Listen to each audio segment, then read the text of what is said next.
Welcome to the Joy Quota podcast. I'm Dylan Fole. And I'm Gavin Malcolm. Our guest tonight is Zach Lewis. He is a super rad guy. He is the definition of a good time. This guy has so many wonderful stories. He's been a pro snowboarder. He's ridden in the extreme games. He's an awesome dad, great husband, all around incredible friend. We really think you guys are going to enjoy this.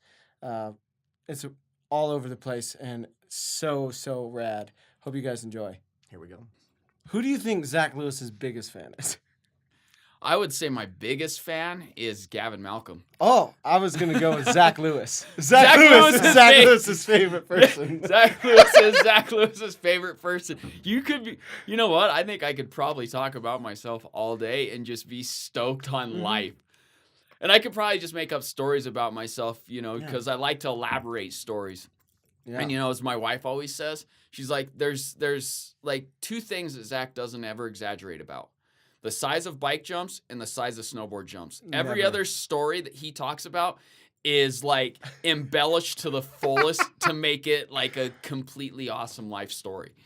Yeah, I'll make it a good piece of story before I make it honest. If I'm being real, like, if it's gonna be a better story, if I make it like a little tiny change. Allie calls me on that all the time. She's like, "That was nothing like you change what happened." Weird, minute details that don't matter sometimes. Oh yeah, but I just love that. I know it's a better story. Like, it doesn't technically probably matter at all. Well, that's what the whole thing's about, right? Who cares if you make someone laugh and smile at the end of the day? You did your job. Yeah, like. Honestly the way that I look at it. Yeah. To be honest with you, is it's all about having a good time and enjoying. But like I said, yeah, we're just trying to cash some chuckle checks. When all of a sudden I start talking about, bikes and snowboards and the size of things, I'm spot on. And I might actually be on the smaller side of embellishment, I'm like, oh, that jump was debatable. That jump was 35 feet. No, actually, I think it was like 27. But you get anything else out there for me, and you're like, how big's your truck? It's like 48 feet off the ground. Yeah, dude, it's got like 24 sets of tires. I just carry them around with me all the time. I own Santa Cruz. Yeah. So just so everyone gets to know you a little bit, today we're talking to Zach Lewis, super awesome guy. We've been friends for a long, long time. He's been a professional snowboarder. He's owned a bike company. He is a super talented graphic artist, graphic designer, and all-around amazing dad and family man. Really, truly wonderful, wonderful guy. So we're super, super happy to have you on. It is an honor to actually be on the show with you guys. I feel honored for sure. Well, thank you. Hanging out with two of my best friends. I mean, let's just be honest here. Yeah. That's really what the entire podcast is about. So yeah, it's like a way for us to cheat. Like, it's so hard today with so much going on in so many people's lives. The quickest, easiest way for us to get to see all the people we want to see is to just be like, hey, we're doing a podcast. You have to come talk to us for 2 hours. Dude, that is... It's genius. Because how great did you feel when you got that text or call or whatever? Well, yeah, no, it was like, it wasn't forced, but it was almost like, hey, I'm forcing you to come visit with us because we don't spend enough time together. And I'm like, you know what? It's about damn time you forced me to come hang out with you guys more because I'm always so busy. And it's just awesome to be able to come down and bullshit with you guys and get caught up on life. Absolutely. So too busy jumping 27-foot dirt jumps? Or? Exactly, 27-foot dirt jumps. But he measures them afterwards. Because like Pink Bike will come out and measure and be like, this jump was 98.5 feet. And I'm like, I'm not a genius, but my eyeballs can't distance that far at one given point in time. I'm going to say it's like 35. Then they actually get the tape measure out, and that thing's like 47 feet. And I'm like, I was way Interesting. off. But then when I measure other things like the size of these enormous pecs, yeah, I'm like a 48.5-inch chest. I'd say you're at least a C cup. I mean, you're putting Vin Diesel in a real serious chase, right? Like, he's got to catch up to you now. Well, I think part of the problem is I'm just so disfigured You know, like I'm truly a tall midget. Yeah. You're a functioning midget. I for am. sure. I am truly a functioning midget. Think about it. How tall am I? Like 5'11"? No. Yeah, that's a true story. I'm 5'11". You cannot be What? taller than me. Yeah, There's I no am way. 5'11". There's no way you're Do we- taller than me. You're not even close to as tall as me. There's no way. I am 5'11". All right, Dylan. well, after this, Yeah, after after this, this. we'll go back to back. We'll definitely measure because I thought I was 5'9" for like the past handful of years, and then all of a sudden we were at the office, and of course I'm busting everyone's balls, and I'm like, Tom goes, I'm 5'9". I go, you're not 5'9" because I'm like 2 inches taller than you, and I'm 5'9". And all of a sudden we took our shoes off, we measured against the door.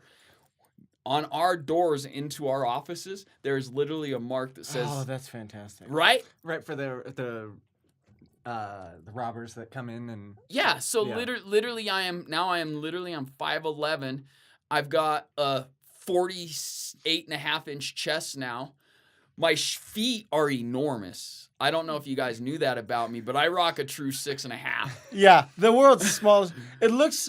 I'm pretty this sure is how your you feet- cannot be 5'11". If Yeah. you have Dude, size I'm 6. fairly certain your daughters, both of them, have bigger feet than you. No, actually, neither. Midge might have smaller. No, actually, I have the biggest feet in the family because if we're going like square footage wise, like my foot is like 6 inches Yeah, wider it's like an than... elephant paw. It It's just is a like- circle. I just walk on elephant like they're Yeah. like miniature snowshoes. Yeah. That's how I get around. So speaking of your family, tell us a little bit about your family and what you guys have been up to lately. Oh man. So Chloe is 18 now. She's getting ready to move off to college starting next year, which is just mind-boggling to be honest with you. Like I can't believe that I have a daughter going to college. Midge is still ruling the roost, you know. She's always been in charge. she always has been. You know, she's 15 years old now. She's driving. That's You know, terrifying. like permit and just cruising, hanging out, having a great time. And then, you know, Hannah's just keeping all of our shit together as always, you know, it's just complete rock star. And, you know, I couldn't be more blessed to have her as a wife because let's be honest, I can't take care of myself. We know how that would work out. And, Yeah. I'll be honest, growing up, seeing you and Hannah together, I was like, that's the bar, right? Like, that's the bare minimum of patience required to date someone like me. I was like, all right, I see that this can work, but I have to find a very specifically wonderful person. Hannah is so great. it's not easy to do, but I think what it is like I said, you know, Hannah and I've known each other since we were 5 years old. She kicked the shit out of me in a sandbox, like literally in kindergarten. And like she's just like she felt bad for me ever since, and she's just pretty much been like, you know what, I'm gonna make it up to this guy, and I'm just gonna kind of be his guardian angel. Oh, And, there you go. That's Yeah, that's she's kind just of the working way, back those karmic points. Yeah, she's working back those karma points of like being like, you know what, I feel bad for what I did to you when we were 5 years old. Let me ruin the rest of my life by babysitting you. Do you think that's why you're so competitive now? You just got absolutely housed by a chick in the sandbox in kindergarten, and now you're like the world's most competitive person? Like that was your origin story? I don't know. Come on. I- I mean, this is deep psychological study of Zach right now. Dude, like that's the deepest question I've been asked in a long time. Like I might have to go home and gather my thoughts. We might have to re-record this podcast when I can come back with a better answer to how come Zach Lewis is who he is. Yeah, I'm gonna get some weird like midnight text from Zach like, I can't sleep. I can't sleep. I just figured out that Oh, that's I am great. competitive because I got my ass kicked by a 5-year-old girl when we were in Like last week. It was pretty savage. It wasn't last week. It was like 3 weeks ago. Yeah. I wish you'd get that shit straight. But That's awesome. yeah. Well, and I know that you and your wife have like a super unique story as well. What's like the Oh, short God. version? The short version, because I think it's Oh. truly like in today's society, again, like what that whole story is crazy and bananas. But more importantly, like I think it's cool that you guys have done something like that in a time where I don't think really anyone could say they had Right, that they were the level of very commitment. first couple to meet on Tinder, if I remember right. Yeah, they We- actually. Like the world first. Like we Guinness were, records. dude. The world first Tinder happened at Longfellow Elementary School in like 1983 or something like that. Mhm. 84, and yeah, that's where it all started. Was like it wasn't called Tinder back then; it was called Sandbox, Yeah. and it was really rad. She swiped sand right into your eyes. Dude, so I all sense right, you did all there. right, all right. Let's get the story out. I Yeah. will try to make this as fast as possible because I don't want to bore the viewers with Dude, with everybody my life. loves love. But let's be honest, like my wife is a badass. So anyway, long story short, my wife and I, true story, we did meet in the 5th grade. She did throw sand in my face in the sandbox. My best friend and her best friend were brother and sister. So we not only that, like we were like 6 years old having sleepovers together because we would both stay the night at the Thomas's house at the same time. It's not like we were sleeping in the in the same Which- rooms or anything. Isn't that hilarious? There's like a weird window before you hit like middle school where you're like, everyone's my friend, we can all like hang out. It's not weird. And then there's like that weird window from like middle school to like early high school where all of a sudden it's weird. And then it's like totally fine again. Like people can just hang out. Yeah, absolutely. Continue. And so we continued to stay friends actually all through high school. We went to dances together as friends. But we never dated because I had this thing with dating girls that I was really good with dating girls, and then like as soon as we would break up, we weren't friends anymore. So my best friend at the time was like, "You can never date Hannah because you will ruin like the best friend you've had that's a girl." So that's truly how that went down. And so long story short, what ended up happening is we graduated high school. We both went our separate ways, went to college. She decided she was going up to Denver. I came up to Denver. She went up to CU Boulder, actually. But I was traveling after that. I was traveling, with snowboarding. That's how I put myself through college. And what was awesome is I ran into an old friend of ours who actually was Hannah's first love, which is crazy. That's new information. Well, so Jeff Hurley was Hannah's first love, and I ran back into him. We grew up in a small town. Salida wasn't a big town, so you were friends with everyone, right? And so I run back into him, and he's just like, dude, it is so crazy that you are truly living the life that you said you were going to live. I wrote an essay in 2nd grade that said, I'm going to draw pictures, ride a snowboard, and a bicycle for a living. Like, that's what I'm going to do with my life. And what's so crazy is my mom still has that little essay / paragraph / I could only write like 2 sentences. So I wrote really big to take up a whole page to make it look like it was a paragraph, She still has There's going to be a that. link to that. Post that on Instagram. Yeah. She actually still has that in a shoebox with like all of my tickets for noise pollution from like high school. Oh, that's great. Which is really, really awesome. But yeah, I don't know where I was going. So with you that and whole- Jeff Hurley, you meet and you're like, dude, like it's we so crazy run you're back living in. this life. Yeah, he's like, we run back into each other, right? And it was at a Special Olympic event, and he's like, he came up and he tapped me on the shoulder, and I turned around and he's like, dude, what are you doing up here? I was like, I'm volunteered with the Special Olympics. And he's like, that is so rad. I've been seeing, it's awesome that you're traveling the world snowboarding and doing all that shit. And I was like, what are you doing? Like, we need to go back to Salida for the weekend because we were at Copper Mountain at the time. I had a brief opening before I was headed to Utah. So I was like, let's go back to Salida for old time's sake. He's like, I got to work. I said, however much you make at work, I will double it for you to come home for the weekend. Just call in sick. That's the dream. That's what I would do with money. I've literally had actual dreams of me just going in a limo to all of my friends' jobs and just paying their boss for their time for like 2 days and just driving away in a limo. Well, and he's just like, I think I can swing it. So let's see what's going on. So we go up and we're up in Salida. We're snowboarding Monarch. We're having a great time. We go to our favorite little restaurant in Salida, Patio Pancake. We're having breakfast there. And of course, like a lot of our friends from high school are still in Salida. And one of the waitresses there still, comes up and we're just bullshitting. And she goes, and Jeff goes, are you ever going to get married? And I'm like, I will never get married in my life unless I run back into Hannah Johnson. I said, if I run back into her, I will ask her to marry me on the spot. Because I hadn't seen her for 7 years. And Jeff goes, what's crazy is I've got her phone number. I said, no shit. I was like, give it to me. He's like, he taps his pocket. He's like, oh shit, my phone's out in the car. He's like, but I'll get it to you before I leave. We completely forget about this whole thing, right? We go our separate ways. Like, he forgets to give me the phone number. We go our separate ways. Well, here's what's crazy about this whole thing. 3 months later, Hannah and I run into each other at Fibark. Hadn't seen each other for 7 years. 3 months later, we run back into each other.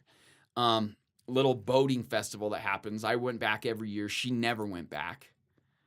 And we run into each other, and it was like, holy shit. I'm going to marry this girl. I went home that night, and I saw my mom, and I go, Mom, I just saw the girl I'm going to marry. And she goes, who is it? And I said, Hannah Johnson. She goes, that's fabulous because, my mom knew Hannah because she used to come to the house. So she knew her through high school. And so she's like, that's freaking fabulous. And I was like, yeah, right? So I go home like the next day and I'm like, I can't believe that I just told my mom I'm going to marry this woman. And I'm like, I can't be doing this shit. I'm 24 years old. I'm on top of the world. I'm traveling the world snowboarding. I'm having a blast. I'm going to California.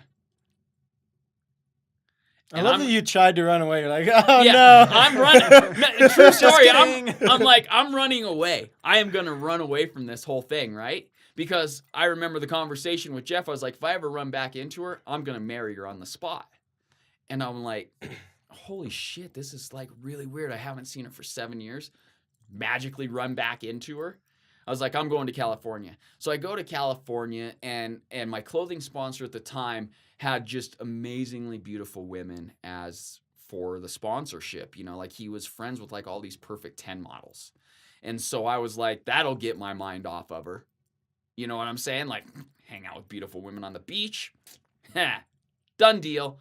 All of a sudden, I can't get my mind off of her. I fly back home, and I'm telling you, God set this whole thing up. Like, literally, God put Hannah on this earth to be my guardian angel and to be the love of my life. Because as I am getting off of the plane, I am walking up the tarmac. My phone rings. It's Hannah, and she's like, hey, quick question for you.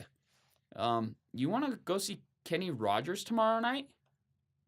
And I'm like, yeah, shit. Why not? Let's go see Kenny Rogers. So she comes down. We go see Kenny Rogers. I tell her about the story that happened when I saw Jeff, 3 months earlier. And she goes, oh, we've got to prank him. So I said, okay, let's prank him. So we call him from the Kenny Rogers concert. I love what that says about Hannah, right? Like, that's... You told her that you told your friends you're going to marry her. And she's like, oh, yeah. Yeah, so that's exactly how it was. And so we called him. We called Jeff back, and we're like, hey, so here's the deal. I ran back into Hannah, and I know John Elway. And he's like, yeah, of course. Let me guess. You got up on stage at Kenny Rogers. Yeah, I got up on stage at Kenny Rogers, and I proposed to Hannah at John Elway's induction into the Hall of Fame. And he's like, of course you did. And I was like, and she said yes. And he's like, no fucking way. He's like, that is awesome. Like, he was so stoked about it. He was on like cloud 9. And I'm like, also, I love that it's who you are, that's not weird, right? Like, the story of like, yeah, I crashed John Elway's party. And this is like when John Elway is on top of the world. And it's not like he's anywhere he's less, but like, I love that, like, who you are as a person. You would not have any confidence problems crashing John Elway's party. That is a genuinely believable story. It's like, John, sorry, you're going to have to, I know you're getting a key to the city and you're going to the Hall of Fame, but I got to propose to my wife here. Oh, sorry, take a back seat. But, so we pull this prank on him, and he's like, that's awesome. We should have a party for you guys. And we're like, yeah, absolutely. He's like, my parents are coming up to town next weekend. And we're like, oh, shit. we better call his parents and let him know that we're pranking Jeff. So his parents come up, and they actually stay with me at my house at the time. Hannah's there. Jeff shows up. Hannah and I planned this whole thing out. I decided I was buying us for our first engagement present. I bought us a brand new house. Oh, that's and it was in the mountains. And I surprise her with it. Like, I get down on one knee and I have it folded up in a little box, it's like it's the ring, and I say, here's our new house. I open it. She opens the present. She's like, you bought us a house without, like, consoling with me, like, going over this with me at first. Like, we're supposed to be a team. And you just bought a house, like, without me. Like, a house is like a huge decision. She's like, it's over. I can't be with a control freak. And we blow out into this huge fight. So the next thing we know, Jeff and his girlfriend are on the couch in tears crying. Like, literally, truly in tears crying. And Hannah and I are like, oh, shit. We're like, prank, we got you, motherfuckers. And the parents were in on it. Everyone thought it was hilarious. Everyone's laughing. And those guys were, like, so bummed by it. So this is how fast this happened, is from that day, it only took 10 days after that for me to actually truly propose to Hannah. It was like 3 days afterwards, I was like, okay, I'm going to do this. I called Hannah and I asked her, I said, did that, like, fake engagement feel real to you at all? I just wanted to see where she was at the time, because she wasn't wanting to get married. We're 24, 25 years old. Like, we're not wanting to get married at this point in time in our lives, And she's just like, yeah, it seemed pretty real. And I was like, oh, that's interesting. So I go and buy a ring off of that answer. Yeah, that's the kind of Zach Lewis confidence we can all get behind. I then was going to propose to her, like, that night, but she didn't have a babysitter for the girls.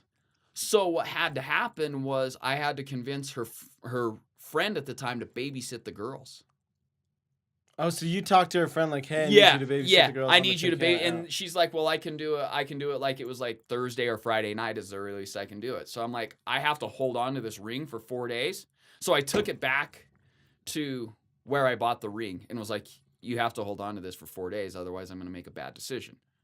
So they hold on to it for 4 days because I would have just proposed to her, like, and not made it romantic at all. And I'm picturing you were afraid you were gonna lose it. That's that's that's absolutely what I would do. So I'm sitting there like, okay, so here's the deal, because I'm the worst person when it comes to giving presents. Like, if I buy you a gift, the second I have purchased it, I'm already giving you hints of what I just purchased. I'm like, hey, Gavin, guess what I just got you? This is true. Are your feet cold? Yeah. Yeah. I got you new socks. But guess what I just got you? Yeah. I'm just horrible when it comes to stuff. So, a purchase such as this was just driving me insane. And I was able to hold onto it, they held onto it for like 3 days, I think.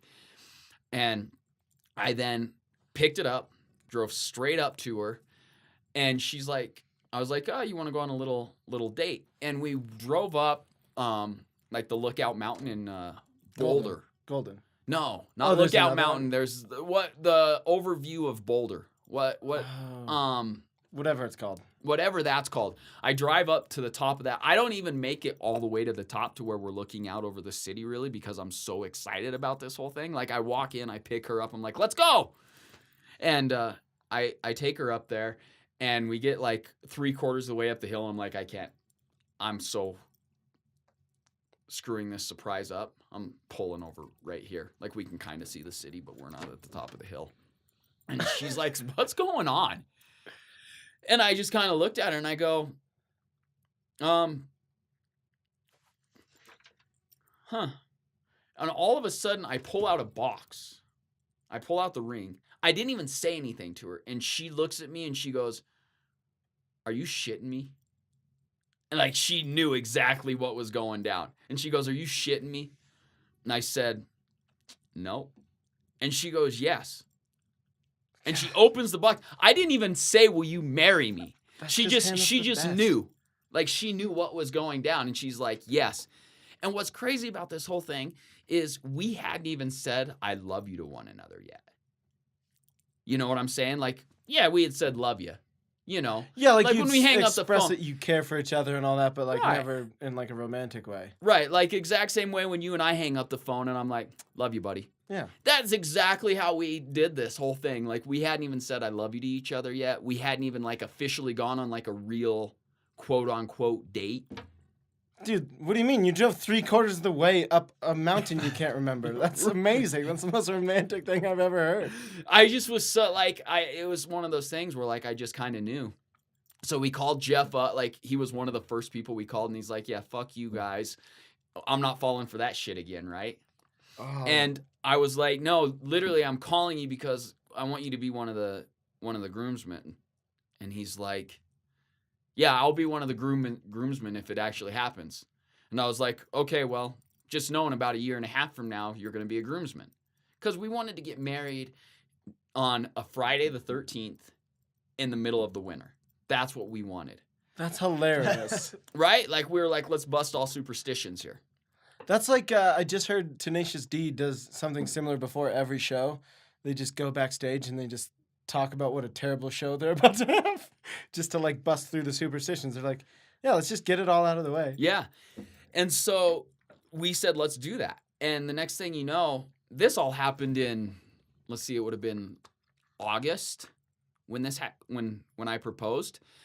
And we were kind of planning the wedding a little bit, you know, just like talking about what we wanted to do. Well, Thanksgiving rolls around and we tell the family we've picked a date. And her parents and my parents are like, "Hell no, that's not happening. We want you married sooner." And we're like, "Huh?" They're like, "Yeah, we want this to happen before then." And so Hannah and I are like, okay. So literally Thanksgiving, I gave Hannah's mom my credit card information. And she had the entire wedding planned for us. Got this beautiful mansion for us up in Telluride. Rented out like half of this hotel room for like all the guests to stay in, you know, that were coming up for the wedding. Got everything planned out. We were married January 15th. That's awesome. So like literally like 2 months after we said, here's when we're getting married. We actually ended up getting married like 2 months after we actually set the date of when it was going to happen, and the rest is history. You know, it's such a rad story. It's truly been like the best 15 years of my life being back with her, to be honest with you. Yeah, she's the coolest. Shout out to Hannah. Shout out to Hannah. You're literally the raddest. She just threw us a wedding party because you guys weren't able to make it to our wedding. Right. She's like, unacceptable. I'm just going to throw a giant house party so that we can just do it all over again. Yeah, she truly is, you know, and as you guys know, it is hard to find someone that will put up with your shit when you are who we are. And we literally play on bicycles and snowboards and skateboards. Sleds. And sleds. And it's like, what are you doing today? I'm going sledding. You're a grown-ass man. Mm-hmm. It's going to be sick. We're going to be dangerous about it. It's like, it doesn't matter if I'm 40 years old. I am going to go light this trash can on fire and jump over it. Sounds like what could possibly go wrong. So it really takes a special type of person to put up with that. And Hannah, and the best part is Hannah doesn't just go with it. She truly, truly supports it. You know, she's just like stands behind me 100% on everything I do. And is just like, if I'm having a bad day, she's like, get the hell out of here. Call your friends. Go ride your bike. Go ride your skateboard. Go up to the mountains for the weekend. Go snowboarding. You know, do you. Come back happy and healthy, you know? And oh, wonderful. That's everybody loves love. Well, you mentioned in that story that you were a pro snowboarder when you met Hannah. Yes. I'm sure that there's some crazy times from that, like some just weird, wild experiences, or like something that you were like, wow, I can't believe I had this opportunity to do something this cool. Right, because like late 90s. Yeah, early that's the 2000s, dream. Snowboarding was like. Yeah. It was definitely a wild. It was definitely a wild time in snowboarding. You know, it was all about with sponsors back then. It was how big of a scene you could cause. It was all a bad boy image. Which happens to be Zach Lewis's specials, creating scenes. Yeah. Dude's wearing feather earrings right now. It's just who I am, you know, and it worked out well. I always looked at myself as a salesperson before an athlete, you know. Everywhere we went, I would just go in to any of the shops and I would pitch the spiel on snowboards and shit, and I would end up walking out and like the buyer would be in there and be like, so this is kind of weird, but I'd like to place an order with you guys. Zach Lewis was just in here and he convinced us to buy like a half dozen of his pro model boards. It's like, that's fucking how it went, dude. But it was awesome. Like the 90s it was like a whole crazy party scene in the action sports industry in the like mid 90s to early 2000s. It wasn't so clean cut and put together as you see today. You know, like X Games, 97, you know, like 96, 97, 98. Like, I remember in 97 X Games sitting in the athlete tent, and there were a bunch of dudes walking around in these rubber suits with shovels in their hands. And they're like, I was like, dude, and I apologize, it wasn't X Games, it was Extreme Games back then. I never competed in X Games. It was Extreme Games. Let's go ahead and get that out there. And so I was just like, this thing will never work. Like, I was like, this is the dumbest thing ever. I'm sitting here. I was like, and that's when I was like, is snowboarding actually a real sport? Because I'm sitting here in a tent with a bunch of dudes in rubber suits walking around with shovels. And I was like, they're going to go down a mountain at 35 miles an hour sitting on a shovel. The best part is if they fall off that shovel in that rubber suit, they're going to take off. Yeah. They're going to take off to like 90 miles an hour. And at the finish line, they had like this row of hay bales. Oh yeah. And I'm like, you want those dudes to stop into a row of hay bales at like 90 miles an hour? Are you shitting me? I'm like, they're going to fall off. They're going to light on fire with how fast they take off down that shit. Dude, I feel like that's what must have been so fun is you were part of like figuring it out. That's always the best part. Like, how did snowboarding survive and shovel racing not survive? Because I honestly, like in all honesty, I would watch that on TV. Are you kidding me? Like, no, especially because it's such a spectacle. I was like starting to get into it too, like. I had shovel my racing? No. yeah. Got my pro model. Yeah, exactly. Got the Home Depot carries it. But they had different categories, right? Like they had stock and then like modified, like pro modified or whatever. Right. And where you could do whatever you wanted, like have a space shuttle as long as there was a shovel somewhere involved in the process, and then whoever makes it down the fastest. Like that Red Bull Flutentog thing, but they did like the shovel one. Like the precursor to because that. I feel like Red Bull used to do a bunch of cool stuff like that, like the Derby race and like a bunch of stuff. I think they still do it. Yeah, we should do that. And so the modified shovel, to Dylan's point, was like, yeah, as long as there's a shovel involved, and like these people were coming out with these torpedoes, and like they had the skis mounted on the side. It looked like a drag race vehicle. Had like a 1,600 horsepower engine in the back of this thing, you know, like 17 ponies to give it a running head start next to it. And it's like, where's the shovel involved? Oh, it's the brake.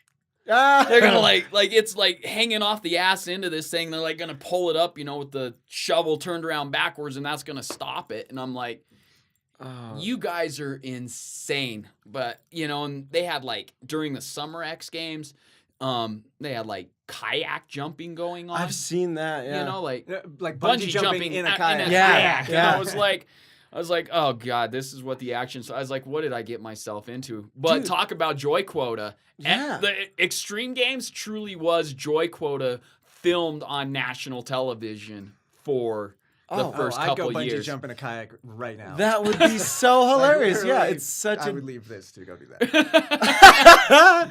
Dude, Zach, I love you, but this interview is over. Yeah. There's a kayak outside and a bungee cord, and as far as I know there's a crane downtown because I was jumping off of it a couple days ago.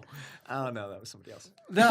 and so what's so funny though is like, yeah, that was the time when like, as a whole culture of action sports, we were kind of figuring out what was going to stick, right? Like it was truly just throwing spaghetti against a wall.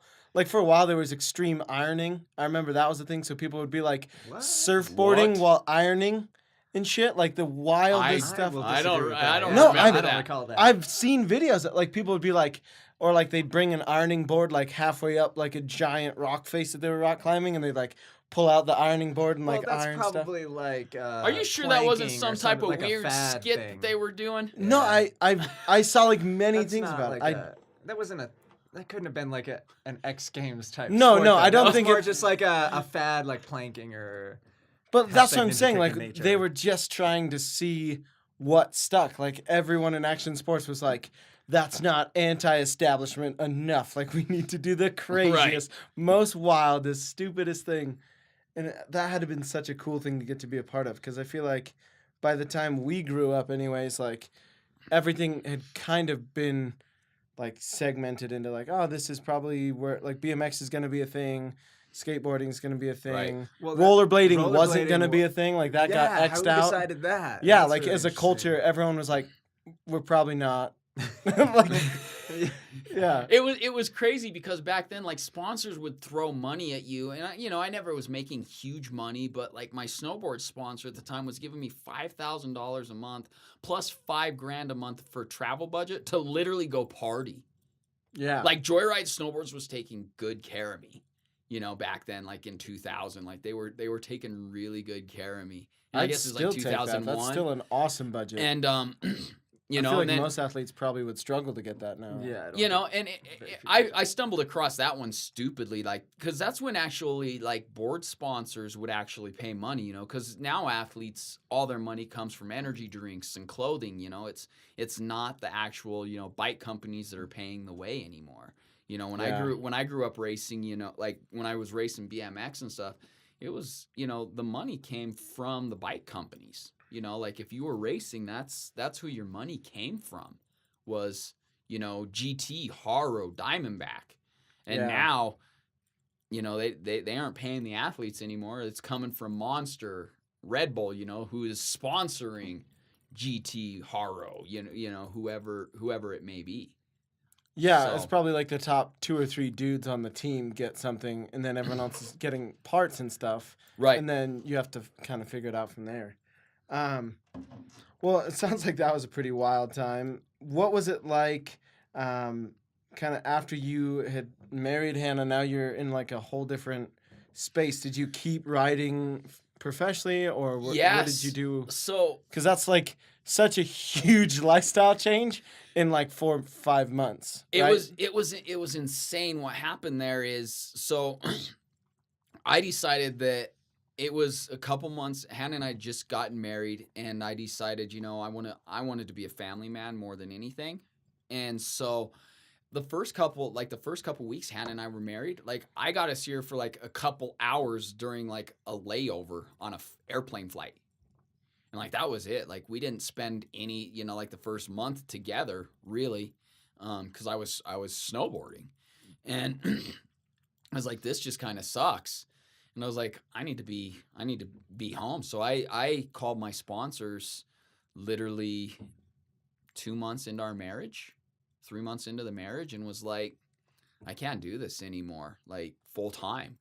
And that was that. And, I all my sponsors kept me on. They were all super understanding. They all supported me for it, which is what was probably the most shocking thing, because I think that out of every athlete that they ever had on the team, I was least likely to be voted to get married.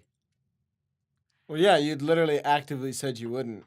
Yeah, right? Like, I was like, I would never get married unless I run into it. And like I said, and then all of a sudden, God put me in front, Hannah and I in front of each other. And I was like, this is one of those things where I can continue to travel and do that. And hopefully Hannah is available in 4 years from now. And I can marry her then. Or I don't lose out. I propose now. The worst she can say is no. And that would have crushed a Zach Lewis ego. Yeah. Yeah, He would have been down for a couple hours for sure. I don't know how I would have survived that one. Well, and I think that's another fun thing about you is like you're a person with like this insane level of commitment and confidence. Like you're incapable of doing anything less than just mashing the pedal through the floor. Like just recently, about a year ago, you started getting real into like bowl skating, and literally overnight, Zach goes from wearing like BMX and like mountain bike shirts and like his old snowboarding gear, and then literally like Santa Cruz shirt with a Santa Cruz jacket with a Santa Cruz hat, and he's all he can talk about. Vans. Santa Cruz Vans. He's got like Santa Cruz stickers all over everything he owned. And I was like, Zach, you were gone a week in California. What happened? And he's just like, yeah, man, I've always liked Santa Cruz. It's been my thing forever. I've never once not said that Santa Cruz is my favorite thing. I was one of the Lords of Dogtown. I don't know what you're talking about. Why are you making this weird? The bowl was 47 feet deep. I measured. Yeah. Yeah. And like, yeah, man, it was just me and Tony Hawk, and we were just shredding all the time. And like everything I do is 38-foot skateboarding. halfpipe. Yeah. Like, Right. and it's literally how you approach everything. Just like how you immediately married Hannah. Like, you are incapable of doing anything less than 99.9.9%. Like, I've never seen anyone give more to everything they've done. Like, I've seen people give everything to something, but, like, you show up to one of your girls' soccer games, and, like, all of a sudden, you're, like, decked out in soccer gear, and you're, like, talking about soccer stats. It's like, Zach, you don't know anything about soccer. It's like, no, I've always liked soccer. I hate American football. Honestly, it's outrageous that they call it football, because it's not football. This is unanimously worldwide. This is football. Soccer's probably the greatest sport of all time. And it's like, Zach, that is never what's come out of your mouth. Like, it's so great. Where do you think that comes from? Yeah, that is a great question. I have no clue. Like, I guess it's just kind of been one of those things that I've got, an addictive personality, and if there's something that excites me and gets like my blood going, and to your point, like there were parents at soccer tournaments that could be like, we knew exactly where Chloe was playing because we were 16 fields down that way across, Dick's Sporting Goods. Like Dick's Sporting Goods is between us and an airport, and we heard you screaming for Chloe. And I was always just nonstop with it. And I think honestly where like my parenting came from and being supportive of all that is I remember growing up as a kid and my parents just like they gave up everything for me. Like they always made sure that every other weekend I was at a bike race, like I got to travel to all the nationals. I was a good bike racer. So they just made sure I was at all the nationals, and earning those nag points so I could have a little piece of plastic that goes on my handlebars that said NAG, cuz the top 10 nag riders got them. The top 10 in NAG was national age group. There it is. And so what you wanted to do was you wanted to make sure that you were one of the top 10 riders in the US of A. So you could have a little piece of plastic on there and it had what number you were. It said NAG at the top and then it had the number underneath. And literally that's all I cared about was I need a NAG number plate. As a kid growing up, and my parents just made sure that I was able to get that. And so I've just kind of always been full force into the parenting side of things like that. Yeah, but it's not even just parenting. Like, even as a friend, you are, like, the same level of commitment. Like, even as a friend or, like, it's so great. I wish we could have been around in the time of the snowboarding because I would have loved to see that in your prime of, like, of taking that personality of, like, 100% into something like snowboarding. Yeah. Where you could just, like, sending it off random. It was stupid. Like I wish you guys could have been around because there were times when Kent George, who's the announcer of the Yellow Design stunt team, was actually one of my filmers for snowboarding, and we did a video project together, and it was one of those things where Kent would just be like, "Hey Zach, what do you think about jumping off that hotel. I totally think I can do it. And literally coming and dropping 4 stories. This is not a once again, we're talking snowboarding, so it's not an exaggeration. I came off of a 4-story roof, and it was actually the balcony of a 4-story hotel. And I dropped onto this like little narrow pitched wedge that couldn't have been like this little 3-foot wide roof that went down into where like the janitorial, kept like all their stuff, like underground. Yeah. It was like the little roofing to keep that doorway clear. He's like, you should drop from that onto there. He's like, do you think you can do it? And I was like, shit, I got that all day long. Get up to the top, strap my board in, look down. I'm like, this is a little further than I thought, but he's got the camera out, so let's make it happen. Zach Lewis will do anything for a camera. It's one of your best and worst qualities.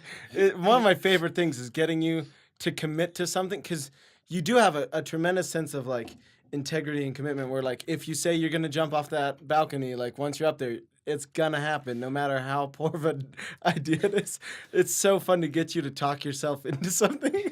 It's like a friend. That's a great quality for another friend to have where you're like, Zach, I bet you could do that. And you're like, yeah, probably. And then that moment of like, oh, man. Well, the perfect example is when we're at Bang Hart's birthday party. And all we do is we have a fun little water slide set up. And I'm like, oh, well, this is a water slide. Yeah. Mm-hmm. What if we hit the water slide from the roof? Why the hell am I getting up on the roof, the first one out of all of you guys? You guys are like all young and buff and whatnot. And old man River here is like, first one up on the roof. Well, your idea. And I'm like, well, son of a bitch. I guess I have to jump off this roof now into the water slide, bounce off of it. Yeah, it was a horizontal water slide. There was no transition. No pitch. It was just jump into the water slide, try to land it into the pool, kind of. That was also 2 feet. Yeah, it was more of like a slip and slide than anything, like a blow up slip and slide. That was a great party, by the way. That was. It was a fabulous party. That roof was so hot. I think that's the only reason why I jumped, because my size 47 feet were like on fire. There's like a lot of surface area. The elephant paws were burning. Yeah, the elephant paws were on fire. So I was like, I better jump off this roof. And the next thing I know, like Dylan's up there, you're up there, the whole party's up there. Yeah, I mean, once you know it's possible, then.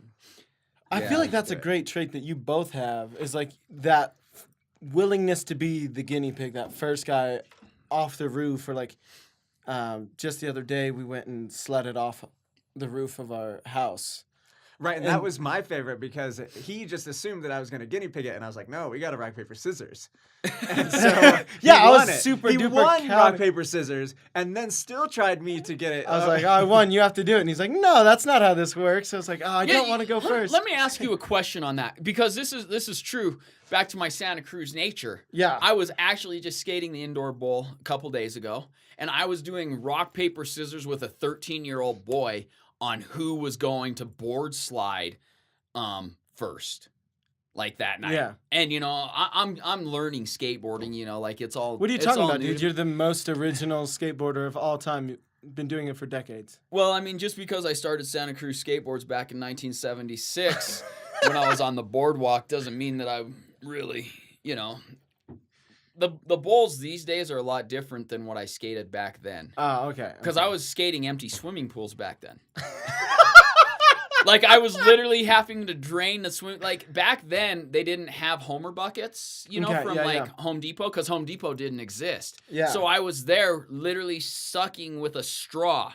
And taking a straw out at a time of a swimming pool. And I would stay up for like 48 hours straight cleaning out this swimming pool, getting chlorine in my lungs and everything. And then I would stay up for like 48 hours straight just skating. What a hero. It was fabulous. This was before Instagram, so nobody's going to see any photos of this. This was before video cameras and TV. This is when the world was still black and white. Like, literally, the color of the world hadn't been invented yet. Right. Because people don't know this. Old black and white photos are actually color photos of a world that was black and white. They made a documentary about that, actually. Did they really? Yeah. Really? It's called Pleasantville. Oh, I have to watch that. That's a movie. I think it was a documentary about how the world was black and white. and then after you have sex, it turns color. What? Yeah. No wonder it's always been color for me. I came out of the womb ready for that. I haven't ever seen black and white before. Never once. No, it's always been color. Now we're getting into child pornography. Maybe we should. Yeah. Whatever. Oh Yeah. my God. Yeah. New subject. Where were we going before we went to that horrible place? I think we were talking about like the guinea pig nature. No, where we were going with is who with rock, you and the paper, board slide. scissors. With rock, paper, scissors. All right, this is an honest question. If you win rock, paper, scissors, shouldn't you be the one that's allowed to call out who goes first? No. See, No, that's you what I get- thought. You get the privilege of going first. Well, that's the whole thing is if we rock, paper, scissors right now, Dylan, I win, I should choose whether or not I go first or if I'm sending you out the window first.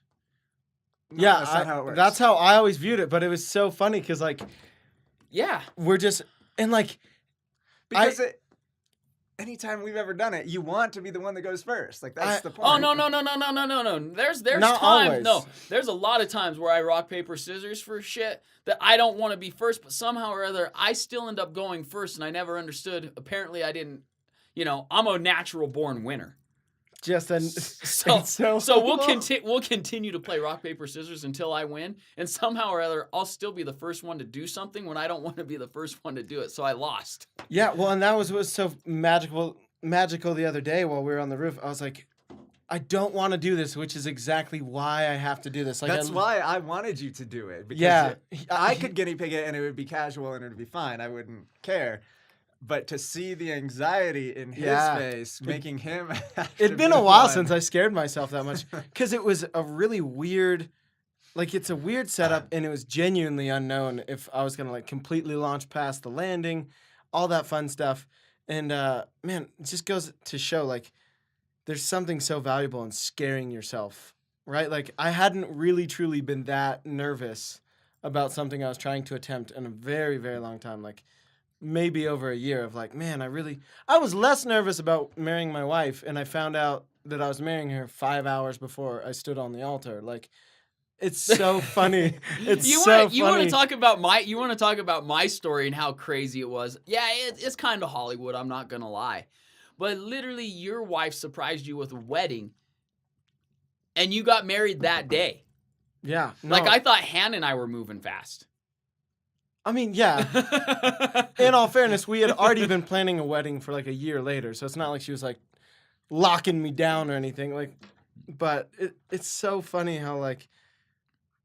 Back to my point of like, when is the last time you really truly scared yourself like that? Because like, I didn't realize how much I'd been missing that. Because I feel like there's such a joy that's found in really overcoming a huge fear. Like, you don't realize it's something scary, and then all of a sudden you push past it. Like, I remember one day a friend of mine called this girl to ask her on a date, and then he just starts telling me about how like super pumped he was. He's like, that was so intimidating. Like, I never would have imagined that was something that would make me nervous.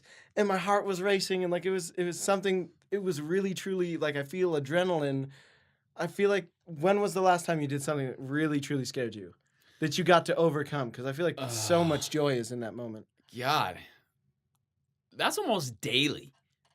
Like- Daily. Okay, that's not daily. That's not true. Yeah. Yeah. I try to scare myself every time I touch my bike, my snowboard, and my skateboard. I try to do something that puts me out of that comfort zone and learn something new on it that just kind of puts that little fear of God in me. I think that's just kind of keeps you healthy. Yeah, like it's so good for the heart to like dose it with some adrenaline every now and again. It's funny, like for me, riding, maybe it's just because I've crashed so many times and I know how bad it is. Like that's the one thing where I don't want to scare myself necessarily too much anymore because I know the consequences. Whereas sledding, I don't know the consequences, so I'm gonna just keep sending it until That's so starts funny. happening. Whereas riding, I've like really toned it back, and I'll just like, it's a big deal. It's like a really big deal if I do a no-hander or something. I think that with me, part of the problem is my best friend is Yella. Yeah. And every time I touch my bike, a lot of the times he's with me, and that really is a bad combination because that guy is fearless. When you want to talk about fearless, that man, I think he's missing the chromosome of fear. Yeah, it's the And- amygdala. It's a part of your brain. And then he's missing that other part of the brain that feels pain. And then he's missing that other part of the brain that feels emotion. No. And he's missing that other part of the brain that feels... I think he's just missing a brain because that guy is absolutely my hero every day when we ride. Yeah. It's like he just doesn't care. He's just like, I'm having fun today, and the rest is out the window. Yeah. And I feel like he was like the first person I saw who like really truly scared himself every time he rode. he Like does. I absolutely And I think he still does. like yeah, I mean people have called me Little Yella for a long time, Baby Yella, because he was the person I learned how to be like, oh, well, every single time I touch my bike, I should probably do something I cannot figure out how to do.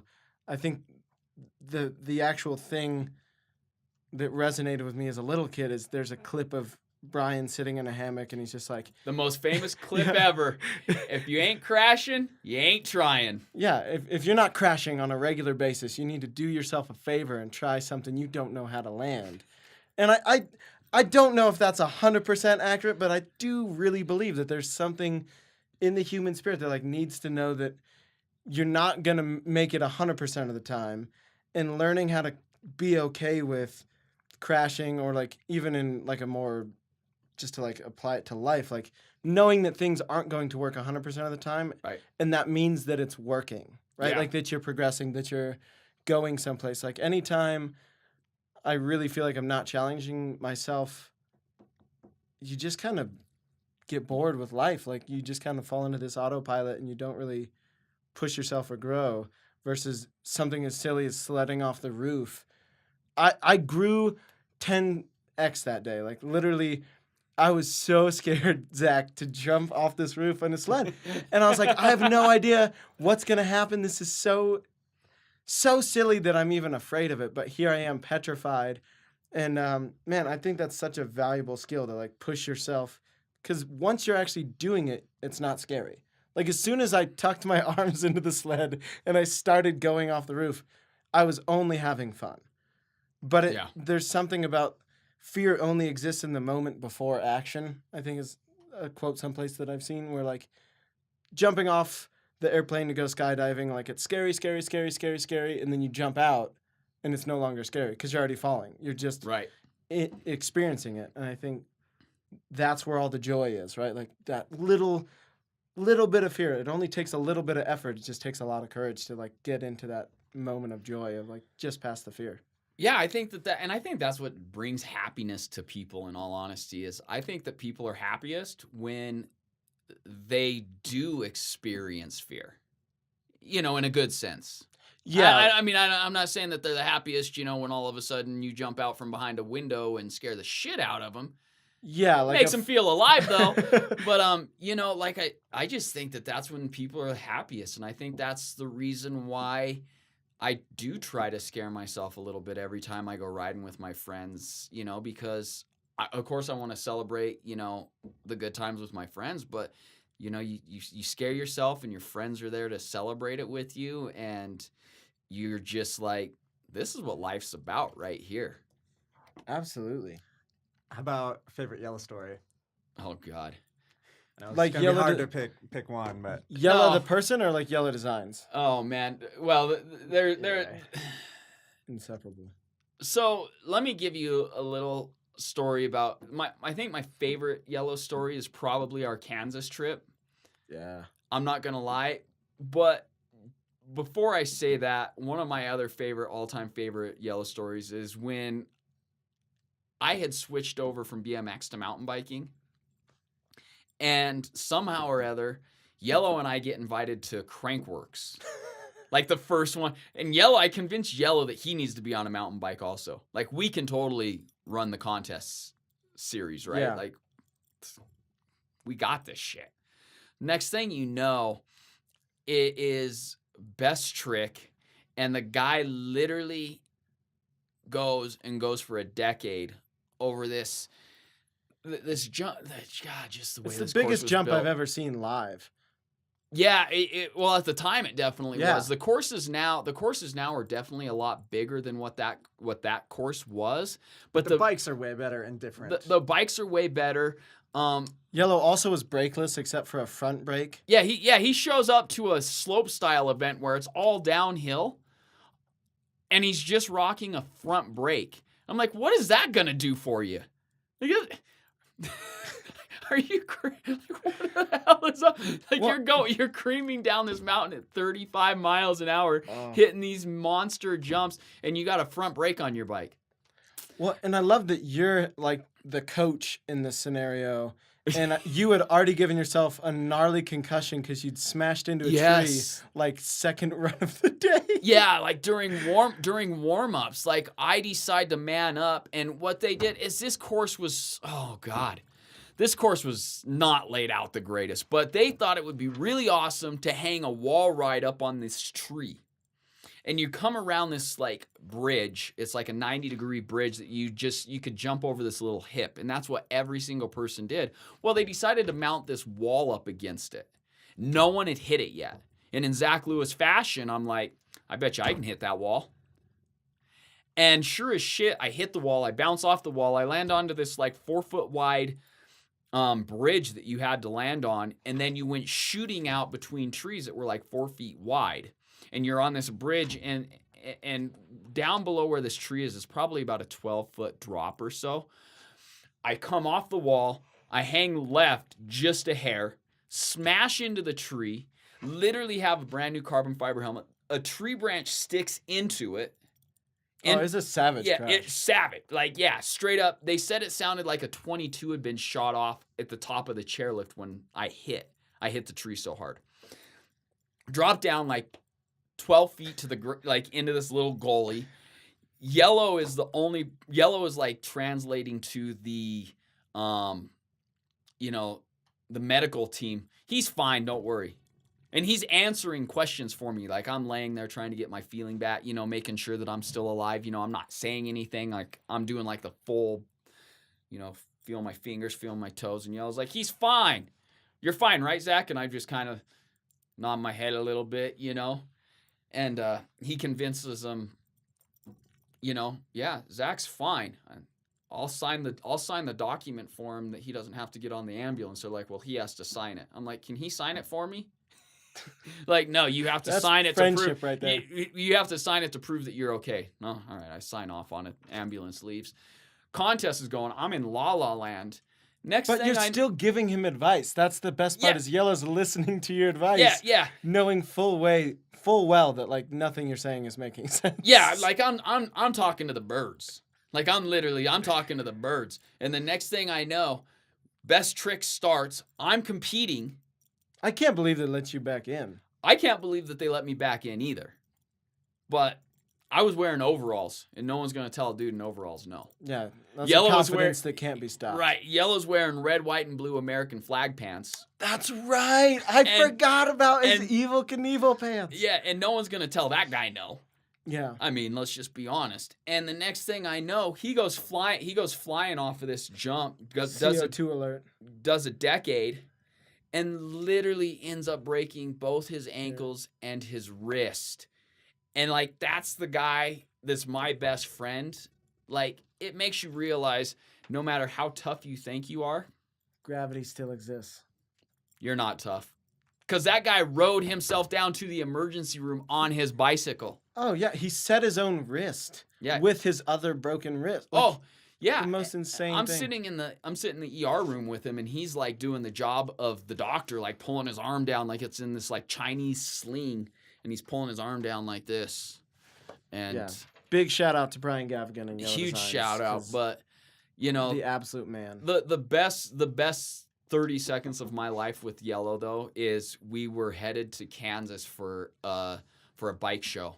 And literally, we are in the craziest snowstorm you've ever been in. I-70 is shut down. We had just made it through the gate. They'd shut down probably 5 minutes after we make it through the gate.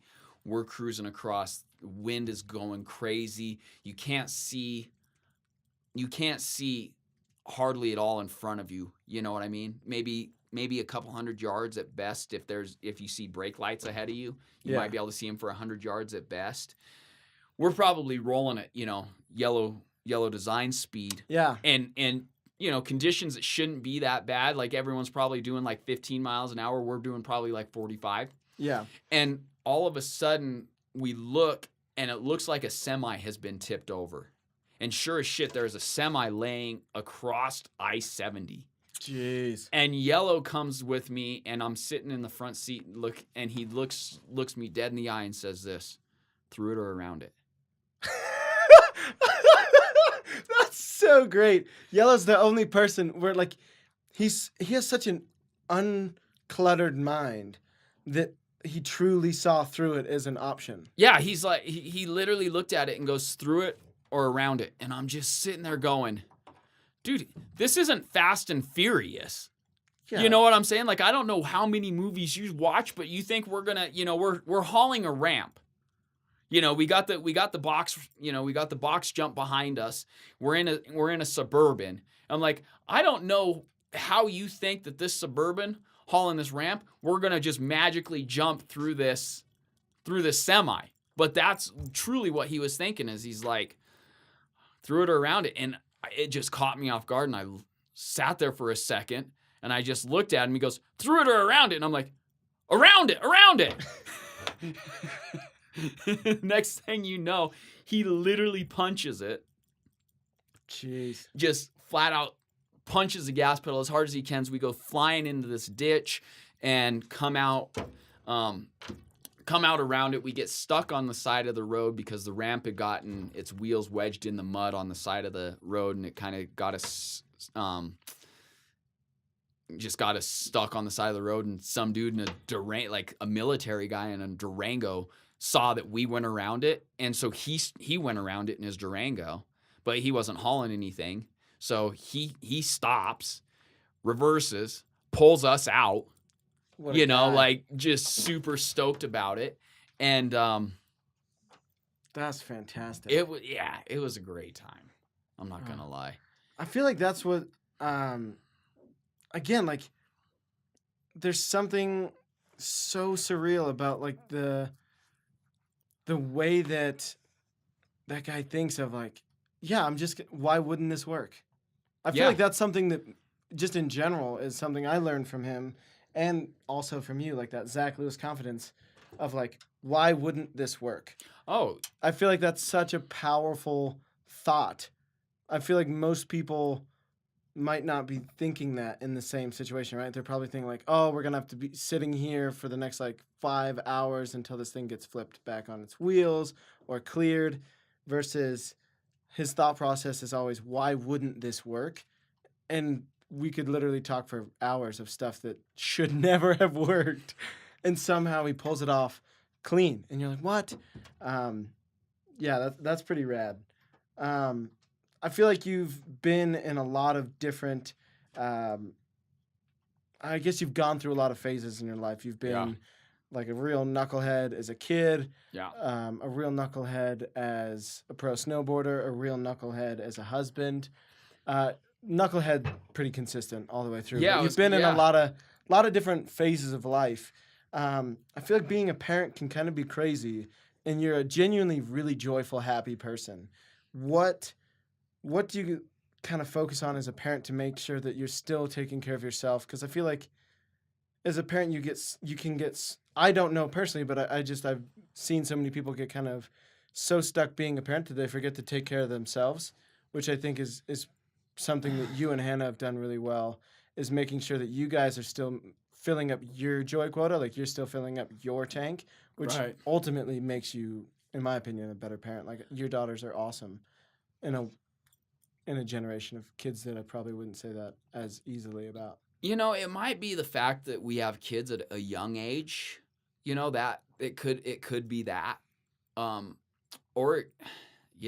or it's just the fact that, you've got to take care of yourself before you can take care of others. And Hannah and I are both really on the same page when it comes to parenting. And we both see eye to eye on what we think is kind of best. And we both realize that, if we're not happy or in a good place, we're not going to be happy and in a good place for the kids. And so I think that that's kind of where we make sure that, we make time for ourselves. I make sure that I get out and ride my bike and snowboard and skateboard a couple times a week. Hannah makes sure that she gets to the gun range, a couple times a week. That's what her thing is right now is, firing bullets. It's a good time. So she makes sure that she's getting there a couple times a week, and it just kind of brings you back to reality. And we try to make sure that everything we do as a family is a good time. We try to play. We try to play with the kids in a sense. Like not just be those parents that are like, oh hey, let's go to the water park, but those parents are like, hey, let's go to the water park and we're gonna go down the water slides with you. Yeah. Like, you don't see them as like separate. Yeah. You're like, yeah, we're all kids. Right. And we're all just hanging out, having fun. And I think that Hannah can separate it a lot better than I can, because a lot of times who would have guessed? Yeah. Shocker. A lot of times, like I continue to play and Hannah's like, don't you think that we should kind of calm down? I'm like, no, I totally think that it's fine if we jump off of this bridge. The girls are big enough. And it's just one of those things where sometimes I treat the kids a little bit too much like they're my best friends versus like they're my kids. But I think it's worked out for us, and Hannah always keeps a level head and makes sure that I don't get too out of hand with them. Yeah, I think the title for this podcast is just be like, Zach Lewis, pretty all right. Hannah, the best. Yeah, like, the real winner. Yeah, the real winner. Like, I don't even know why I'm on this show. Oh, we should absolutely have Hannah on. Like that, get the opposite perspective. Yeah, let's get another perspective on what's going down. Like how great would that be? She just release this and then her, like the very next one. It'd after be like is Hannah, just like complete opposite episodes. Like, there'd be a lot more viewers, I think, on Hannah's episode than mine. She's a lot prettier too. She's more fun to look at. Yeah, she's just a real all-around amazing gal. It's pretty spectacular how up we both married. Yeah, definitely married up. Yeah. That's the real key. Yeah.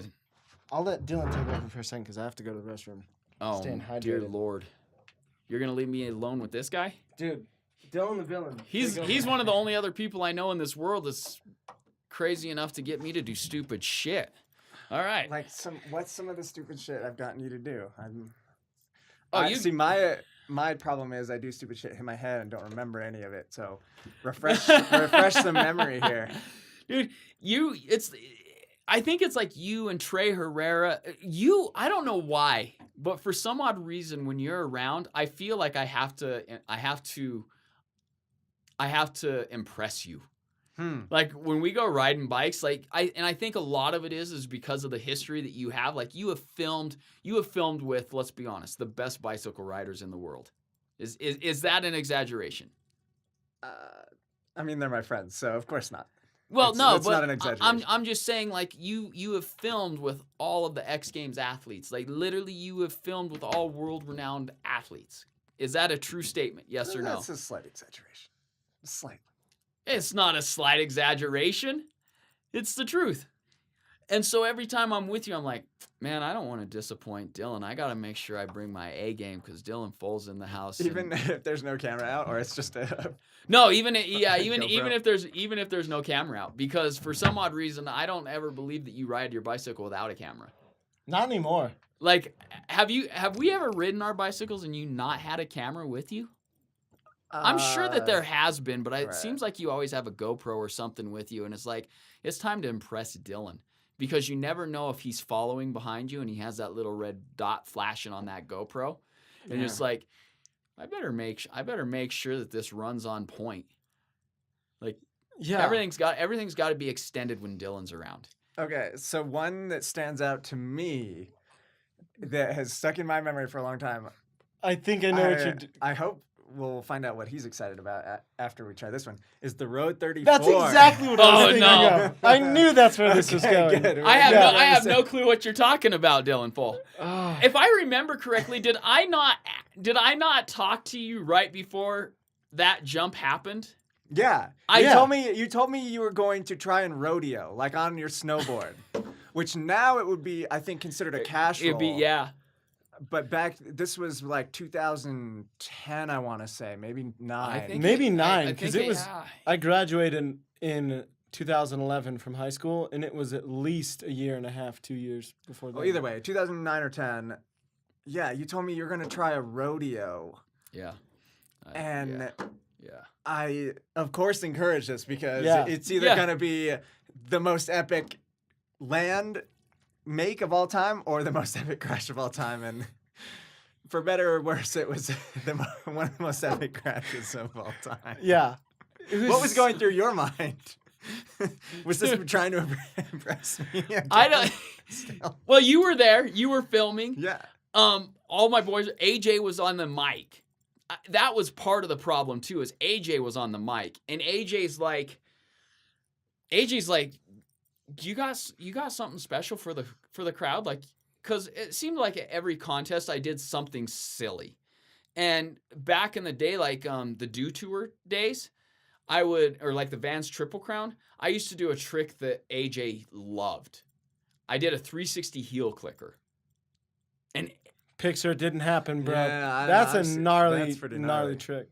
I want to see that. Let's all Yeah, go to I've got- Woodward I've and got Copper because I've I want got- to see that. I've got in the phone I've got photos of it. Yeah, Alright. we have photos, and I'm sure I could probably try to dig up a video or two of it from back then.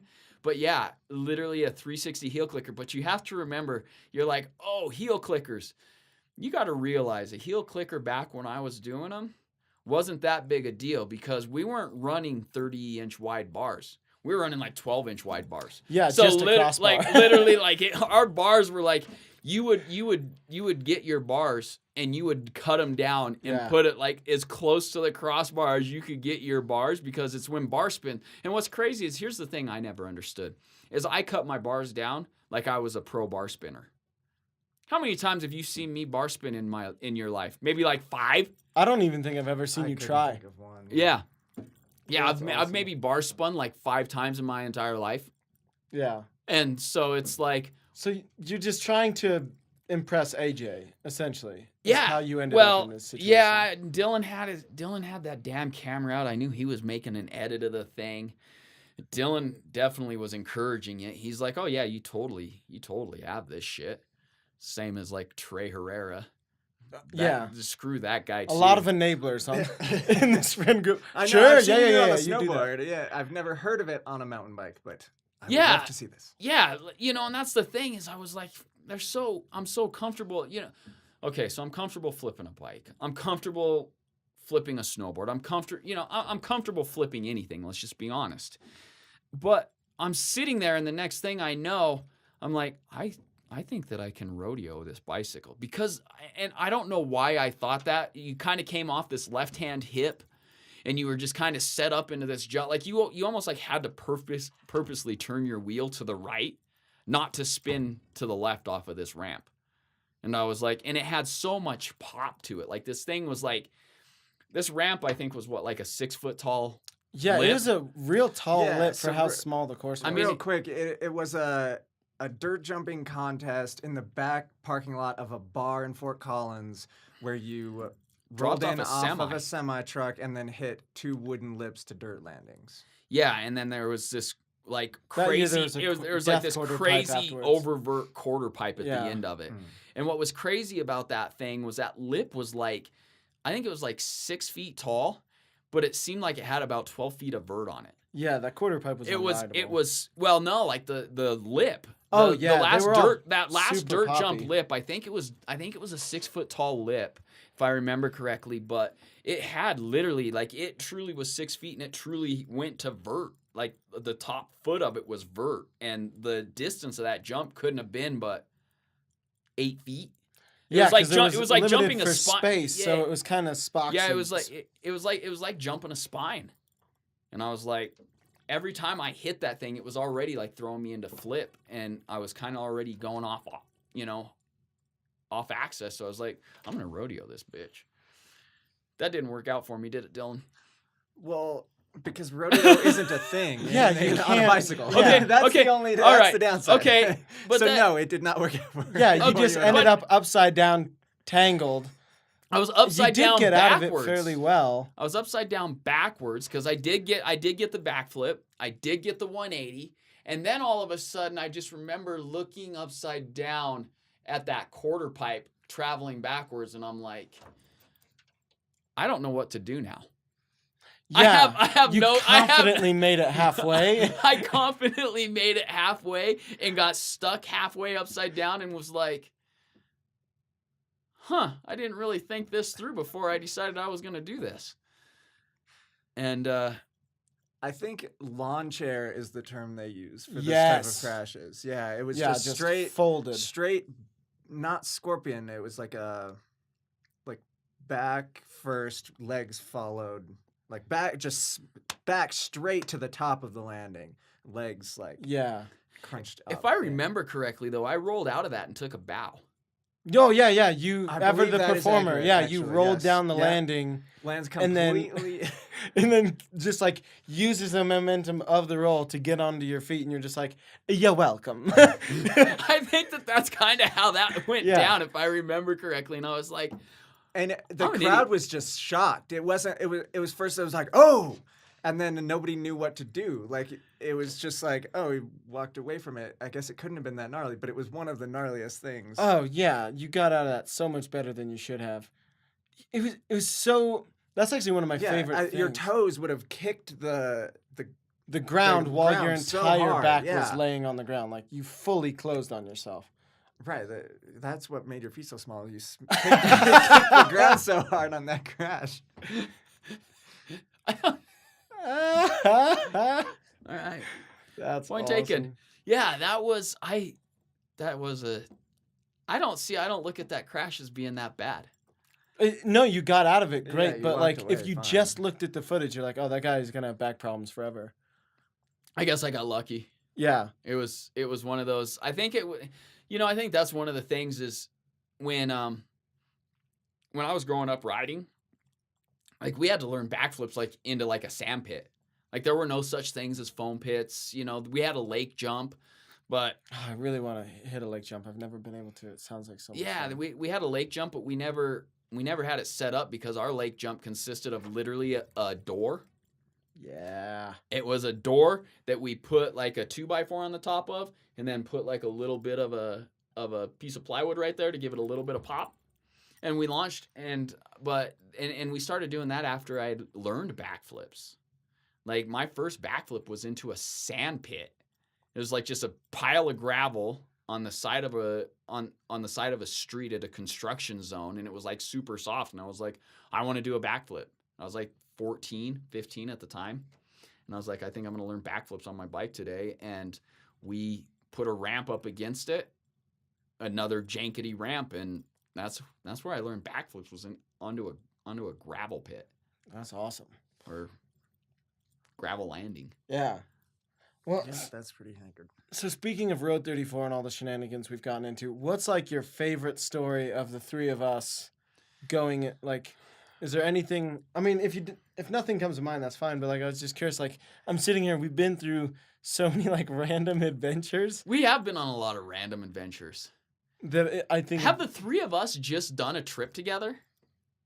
Not just. I don't with think the just three the of three us. That's of what we us. need to make happen, is just the three of us. I don't know how smart that would be to set the three of us onto the road by ourselves. Yeah, I it's think, gonna be a lot of one-uppery. I'm down. The joy quota will be very full after that trip. Yeah, I'm My down. fear is both of you are a lot more athletic than I am. But you're and- more confident. And my problem is I still think that I can, I'm still that old man who thinks I can kick your guys' ass. So it'll be like, Dylan will be like, I'm totally going to do this. And I'll be like, I'm up first, Scooter. Yeah. Hold my Shirley Temple. Actually, yeah, that's a fun thing about you. You don't actually drink alcohol, Yeah. which I think is so awesome for someone. Like, I feel like so many people think alcohol equals fun, or like it multiplies the fun versus, or like I've met so many people who it seems like they almost can't have a good time without He it. wouldn't be alive is the issue. I Yeah, think that you're the- right. Like, I wonder like- what type of drunk I would be, or what type of hype person I would, because you have the happy drunks, you have the angry drunks. I mean, either way, the amount of confidence you get after drinking Yeah. would end in your death. Yeah, like There's- Zach tequila drunk, you'd be It's insane. not, this is not Yeah. an exaggeration. Full on, 100%. If you Yeah, would- that's a because fair think point.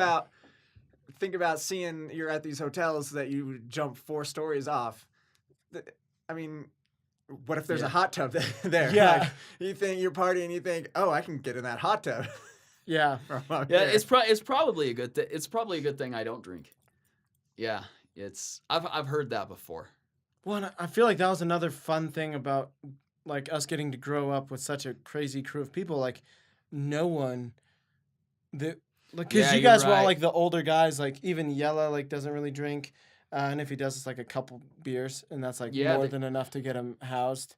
So like, it's so funny that like we grew up in action sports in such an environment where we could have turned into like crazy party animals, but instead we're like Dylan doesn't even drink juice.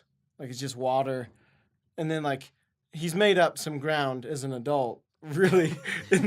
But like even then, like it was so interesting that we grew up around such a solid group of guys that like you guys weren't out partying. Like we really learned to have fun just with whatever was in front of us, and it didn't take like us getting like messed up to go do that.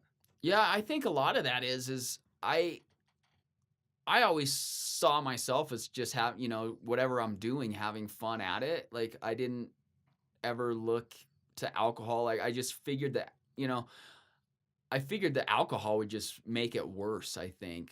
I mean, the reason why I don't drink is, not to be morbid or anything, is my cousin was killed by a drunk driver when I was 10 years old. And I decided I was never going to drink because of that. Ah, that's the same level of awesome Zach Lewis commitment. Like For sure. every story, it just you're such a man of like these really intense decisions At like And a you- young age. at a super young age. Like you're just Right, you were 7 when you decided you were going to be a pro snowboarder. Yeah, So- literally. And It you was actually it made was it in happen. it was in second grade. Yeah, it's really crazy. And I was like, I'm gonna draw pictures, ride a snowboard and a bike. And yeah, I was 10 when I decided I was never gonna drink alcohol. I just never did. And so yeah, it is kind of crazy, and like Gavin brings it up all the time, like the story that he tells. Like I never looked at myself as being like, I've always known myself to be 100. Like there's 2 levels to Zach. You have Zach at 0%, where he's just Yep. you're either in or out, but there's and nothing then in the and middle. there's 100%. You know what I mean? Like there's no okay, let's just kind of half-ass something. Yeah. Like that's a rarity, I think, with me. Like either I'm really laid back and not caring, or I'm like 100%. Let's send it. Yeah, it's so funny how I've never seen someone whose only options as far as like doing something or participating is literally, honestly, I'm good. Like alcohol, you're like, nope, I'm good, I'm done. Like you were 100% zero, and I'm then going to go jump off the roof of this hotel real quick. in my Yeah. snowboard. like 100% or 0 is the only settings you have. Right. It's true, and like and it doesn't take much to get me to change either.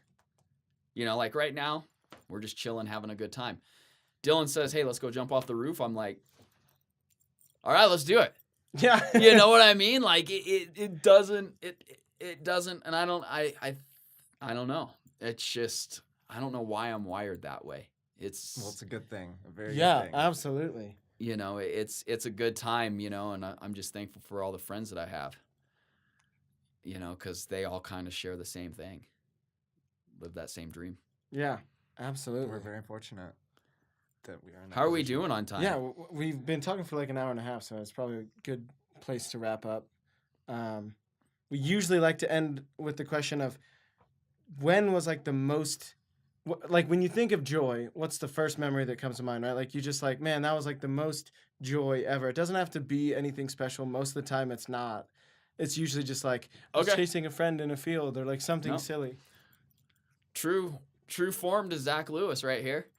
At a very young age, I started riding a bicycle without training wheels. This once again, this is not an exaggeration. I was 2 years old when my parents put me on a bike without training wheels. Jeez. And I don't remember riding it then. I was like 3 when this did happen. But I learned how to, as a kid, we lived in Denver, and there was an arch that went up. Our driveway kind of went uphill a little bit, and then it flattened out into the garage. I learned how to pop wheelies because the kid down the street, his name was Casey. I don't know how I remember his name, but his name was Casey. He was a couple of years older than me, and he could ride wheelies. He was like 7 years old, and he could ride a wheelie on his bicycle. I was like 3, he's like 4 or 5 years older than me. I popped a wheelie in the garage, and I remember it clear as day. I popped a wheelie, and I don't know how far I rode this wheelie, but all I remember is I rode it into the trash cans, and the trash bags fell off of the trash can onto me, and my mom came out and got me. And I was like, literally, I was like 3 years old. And I think that at that point, I was like, dude, this is how I'm going to spend my life. Like, this is fun shit. That's awesome. Wow. That's this, so rad. This is joy. This is happiness right here. Start with a good crash. Yeah. Why not? That's awesome. Well, Zach, thank you so much for coming on the podcast. This has been absolutely wonderful. I think it's been more fun for me than you guys. Oh, you're right. No, I'm kidding. Yeah, seriously, thank you so much for having us. And you had me. Oh, that's right. That's how in control your confidence is. I straight up thought this was your podcast. No, thanks for joining us, and thanks for coming and hanging out. And man, do you feel like we're in a good spot? Is there anything you wanted to say before we call it? You know what? To everyone out there, make sure you live your life every day. You don't know how long that you have. So make sure you live it to the fullest. Make sure to surround yourself with friends, family, a couple knuckleheads like I got sitting across the table from me, because when it's all said and done, this is all you have to look back on. And I am thankful and honored to have people like you in my life that make it worth living every single day. Wow. Call it on that. Yeah. Thank you, Zach. Yeah. Thank Love you guys so much. Love you guys too. Knuckles all the way around. Boom.